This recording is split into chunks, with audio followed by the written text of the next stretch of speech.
fina-flag na ng COA yung mga iniimbestiga ng aming komite na flood control projects, either na ghost or substandard.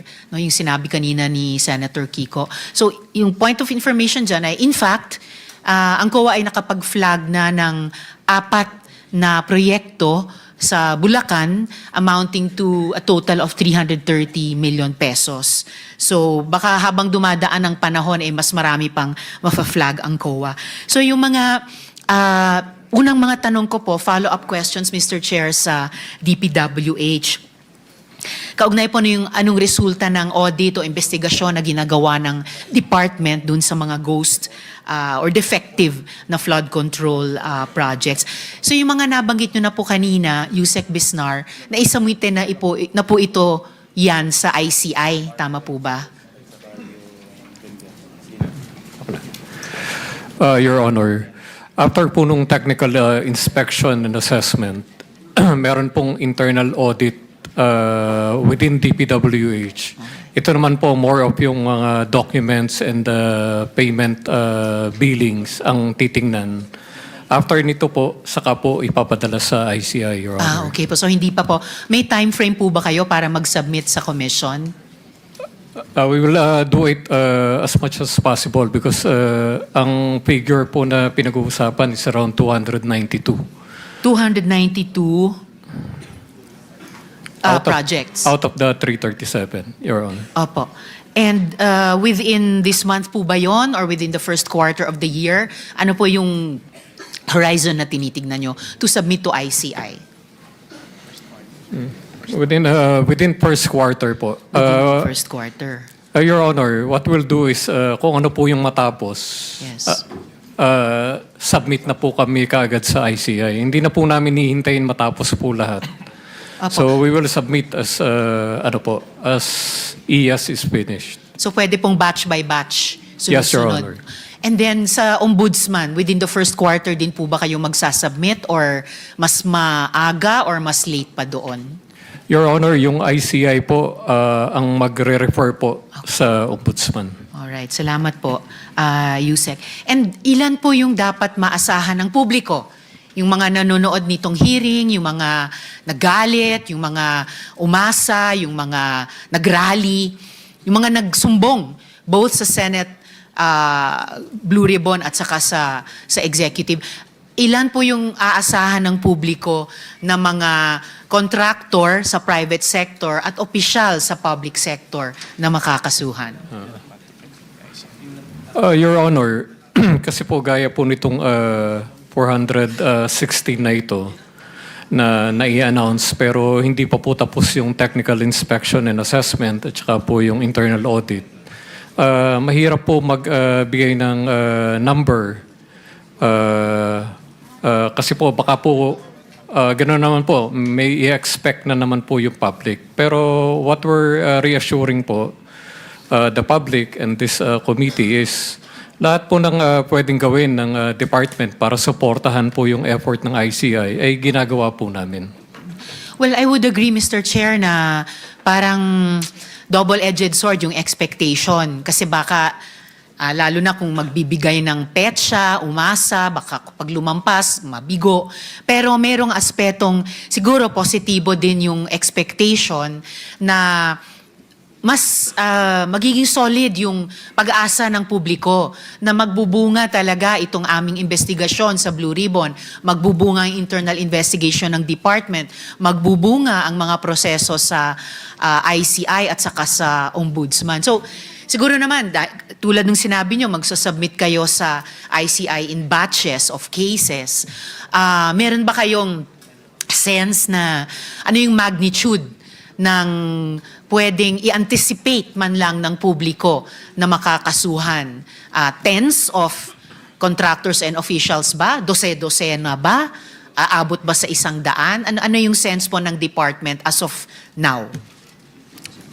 Your Honor, yung capability po ng internal audit service ng DPWH will be maximized po para po to look into this 416 projects.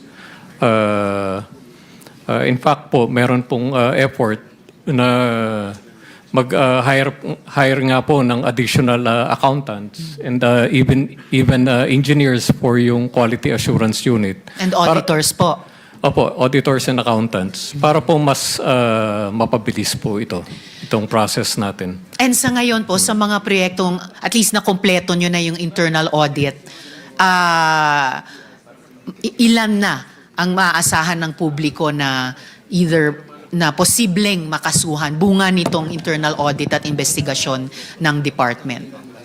I cannot give an exact figure, Your Honor. The range is... But we will submit a report on this matter para po mas accurate po yung maibigay namin na data. Magsasubmit po kayo sa aming komite? Yes, Your Honor. Mga kailan po matatanggap ng aming chair yung report ng department? Within the month, Your Honor. Within this month. Okay. Yes. Salamat po, Yusek. Tapos, follow up sa ilang naunang interpelasyon na. Itong pinag-usapan at iniintindi naming coordinates, magkakaibang klaseng mga coordinates.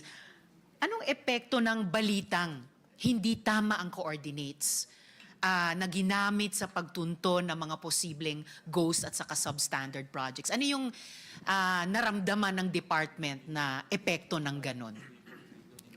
Una po, dahil po mali yung location coordinates na ibinigay at ginamit ng mga nag-validate. Siyempre po, ang effect po nun is na-mislead po sila into the wrong locations. And even po yung report na isinubmit nila is basically mali rin po kasi mali na kagad yung location coordinates na pinagbasihan po nila ng inspection po nila. So, ang effect po nito is basically po, we will restart all over. Kung natapos na po natin yung 1/3 ng 30,000 flood control projects in the last 10 years, and then i-reassess naman po natin to. Just to be sure po na with our data. So dahil po na-mislead, Mr. Chair, so it did a disservice, hindi lang sa paghanap ng komiteng ito at ng ibang investigating bodies ng katotohanan, pero on top of, in effect, nanakaw yung buwis ng publiko, lalong binaha nung bumagyo, dagdag pang naloko, at least para malaman ang postmortem, kung ano yung totoong kwento. Dahil mali yung mga naging report, parang lalo pang natamaan yung reputation ng department or ng executive as a whole, ng gobyerno as a whole. And at dahil kailangan nyo palang i-restart ulit yung 1/3 nyo nang natapos na out of the 3,000 projects na pag-audit, pag-imbestiga, significant po yun, no? 1/3 already. Uulitin nyo pati iyon, bukod sa 2/3 na hindi pa nasimulan. So, parang nasayang din, no? Yung effort, yung energy, yung resources ng department, Mr. Chair. Tama po kayo, Your Honor. Okay, so hindi po maliit na damage, no? All around. Nung iniimbestiga na lahat ito last year, ng iba't ibang bodies, nasa DPWH naman na yung mga MIPS na start, intermediate, and pati po yung infratrack, di po ba, Yusek?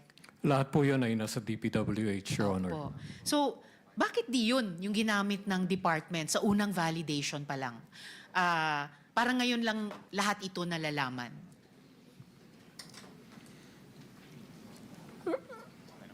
Sige. Yes, Madam Mr. Chair, Chair. Yusek Bernabe. Yes, ma'am. Because I think nung initially po, nagbuo nga po ng team itong ICI, composed of the AFP, PNP, and DepDev. And they relied on the coordinates dun po sa Sumbong sa Pangulo. So they followed that Sumbong sa Pangulo coordinates, which is the MIPS coordinates.